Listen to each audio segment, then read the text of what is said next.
Because listen, sometimes life is hard and we just need to stop, take a little time, slow down, take a little time, cool it off, and chill.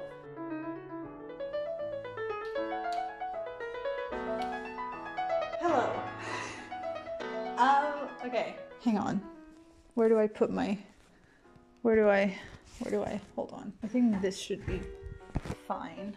So, summer is here. I've just been going through a lot this year, or the past couple, it's just, life is a lot. Because of that, I feel myself gravitating more towards sort of light, hopeful, happy books. Which is weird for me because usually, listen, I'm a Scorpio. I love darkness and I like when books are messed up and dark. One of my favorite authors is Sayaka Murata.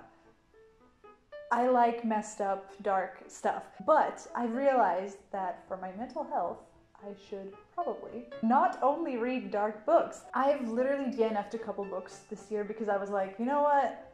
My mental health can't handle this right now. And I think that's good that I've realized this. I've realized that I really like when books are happy and hopeful, and I used to think that was not for me, but it really is. And so today I just want to talk about the books that I find feel-good books, which could be like feel-good in the sense that they're happy and light and just make you happy, or it could mean like they're healing, like for your mental health. I'm just going to talk about those, and I might throw in a couple of movies as well, although I feel like with movies it's a lot more personal. But yeah, let's get into it.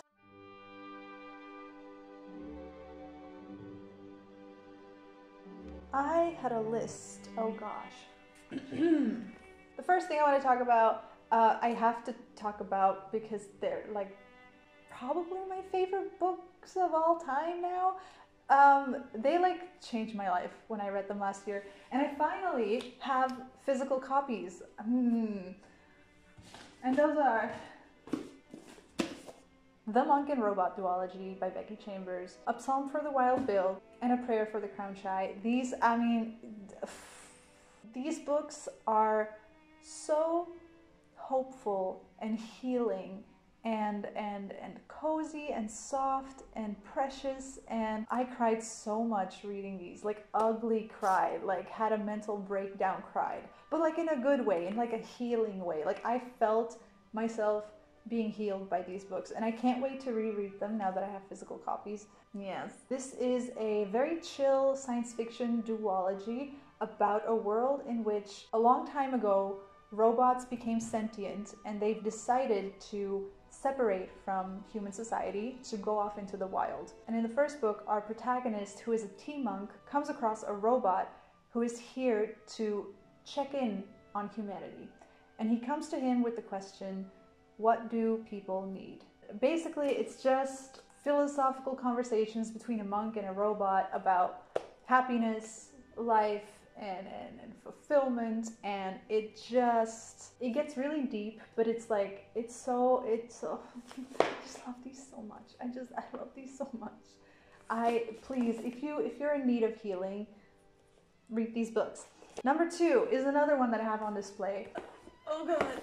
The Tea Dragon Society and Company by Kay O'Neill. This is a adorable graphic novel series about a fantasy world in which there are tea dragons that like grow tea leaves, and like you can make tea from them, and it's all like a very like magical thing, and it's very low stakes. It's very cozy fantasy. It's like, you know, there's like characters that meet characters, and they like go on little quests, and they go on their little thing, and it's like, it's pretty, like for a fantasy, it's pretty mundane, but like in the best way possible. It's very nurturing, cozy.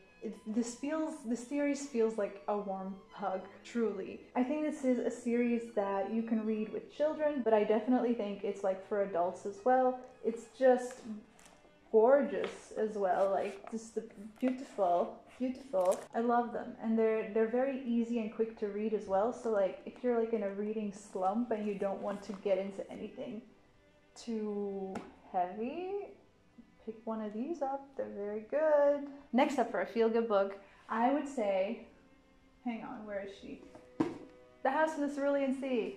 This one is a very popular book at this point. I think a lot of people have read it already, but if you haven't, it's really cozy and really good and really like funny and witty. I think it makes some really, really good points, but like it never gets too heavy. Like it touches upon things that like tug on the heartstrings, but it's never heavy. It's always, it felt very just witty and light to me. It is about a middle-aged man called Linus Baker, who's a very serious man, and for his job, he is sent to an orphanage with magical children, and he is to inspect the orphanage to see if it's like up to snuff, to see if it can still exist. And he meets all of these wonderful, lovely, lovely characters, and it's like he learns how to open up and how to love, and it's so sweet. Plus, it's so funny. This is one of the funniest books that I've read in a long time. To me, it felt a little bit like a Tim Burton movie. Like, I feel like if someone were to make a movie out of this, I think Tim Burton could do a really good job. It would be like a Tim Burton movie, but like, you know, upped to the maximum quality. You know what I mean? Yeah, so good. Next, another one that I really, really recommend. The Secret Garden by Frances Hodgson Burnett. This is a classic book. I think a lot of people know the story, but I don't know if a lot of people have read the book. The book is really, really good. It's about this little girl who loses her family and has to go and live with, oh, I believe it's her uncle. It's been a while since I read it. And she has to go live in this big house in the middle of nowhere with huge like gardens around it. At first she's like really grumpy and like closed off, but then she stumbles upon this secret garden and she meets someone, and slowly she starts changing, and the whole thing feels like a healing journey. And the fact that the protagonist is a child also helps. I feel like it helps make it feel less heavy. Like everything feels very whimsical and, you know, through the eyes of a child. And also the power of nature is very much about nature, and if you're into that, it's a very like cottagecore book, I would say. Very good for summer. Would recommend to read in summer. Now let's go into some nonfiction. For me, the nonfiction self-help book that I think fits this category the most is by Naoki Higashida, Fall Down 7 Times, Get Up 8. Naoki Higashida is a man with autism who's, I suppose, like a quite severe form of autism, as in like he has like speech issues, so he can't really properly form sentences. But he's a beautiful, beautiful writer. He's written more than one book, but this is the only one that I've read by him. This one, it talks about his life and the struggles that he has being a like mostly non-verbal autistic person, and it talks about just like the way he sees life and the way he overcomes his sort of struggles, and it's very motivating to read this. He feels like such a kind and wise spirit, and it makes me want to be a better person. Highly recommend this. Oh, another I guess like cutesy, happy graphic novel is The Prince and the Dressmaker. Basically, it's about a prince who is supposed to be married off to a princess, but really what he wants to do is put on princess dresses himself. And he meets this dressmaker, and it's just super cute, okay? It's really witty and funny as well. Overall, just like very kind. Like there's just like a kindness that radiated from this story. And then I have a young adult series that I think really fits this category. The two Hank Green books, An Absolutely Remarkable Thing and A Beautifully Foolish Endeavor. These two books make me feel hopeful about society as a whole and about the world. It's about this girl who finds a giant robot in the middle of the night in New York. She's the first one to capture this robot on film. And because of that, she like becomes famous because the same night all over the world, these robots just showed up, and nobody knows why, where they came from. Nobody understands. She becomes overnight famous, and I don't really want to say too much about this. These books are for if you feel like the world is messed up, and if you have a very negative view of the world and society, because I can sometimes get kind of negative and bitter about the way the world is heading, But these books very much remind you of the fact that humans are naturally good. People will always want to work together to make things better. And it made me feel very warm and fuzzy inside overall. I really love the message of these two books. They're also really fun, very like, I thought they were page turners, like I could not put them down because there's the mystery of these robots and you need to know, you're constantly like having questions about like what the hell is going on.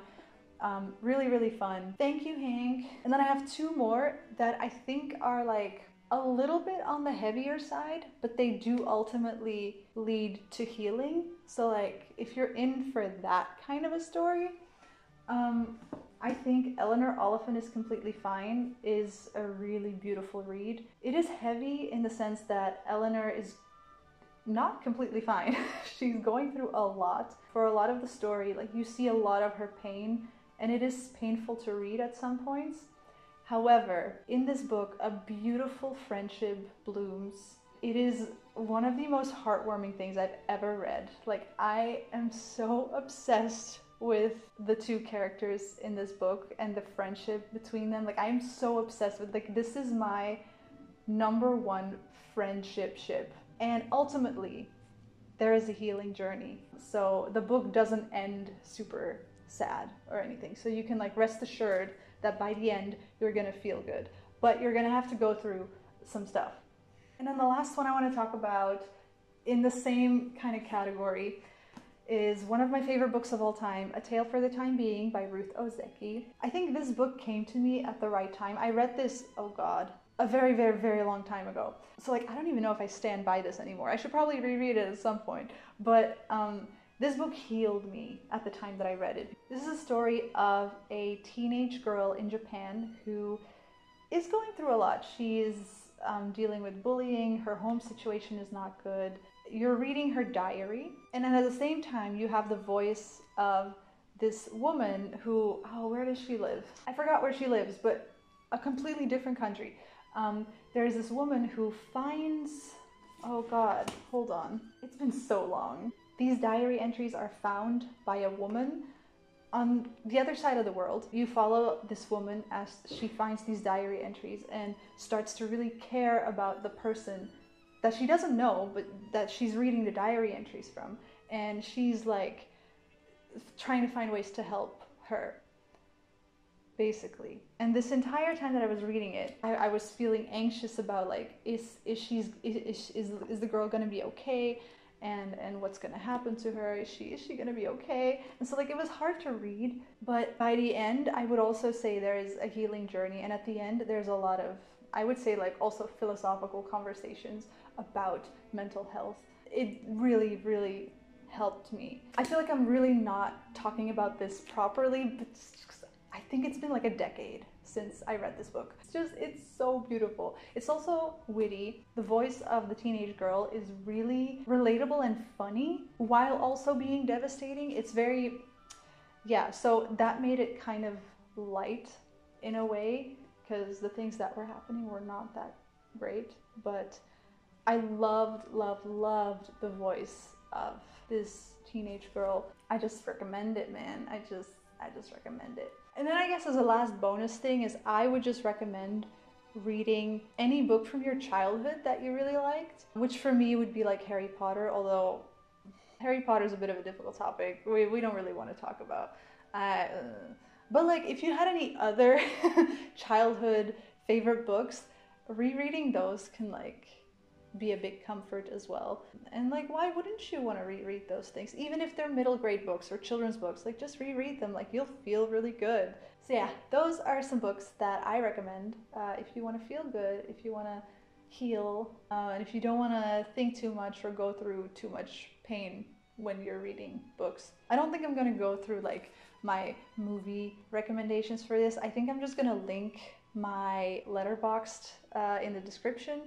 Because in my Letterboxd, I do have a feel-good movie list with my recommendations for movies to watch when you want to be lifted up, picked up, cheered up. Before I go though, I will tell you that the next video is going to be a reading vlog in which I read some feel-good books. I haven't decided on all of them, but I'm planning to read like 4 books that are completely in the theme of feel-good.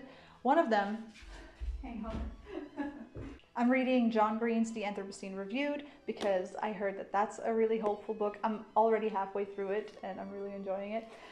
Spoiler, I'll also be finishing the Tea Dragon Society trilogy, I suppose, because I haven't read this one yet. It's the final one. So I'll be reading that one, and then I'll also be doing an audiobook and another novel, which like I'm still like choosing which ones I'll take. But you'll see in the reading vlog that'll be coming out, I'm guessing in a few weeks. I don't know how long it's gonna take me. But yeah, I think that's gonna be all for me today. I hope you have a lovely day. I hope you can enjoy summer and just chill and just be at peace. I wish you a lovely, lovely day, and I'll see you in the next video. Bye!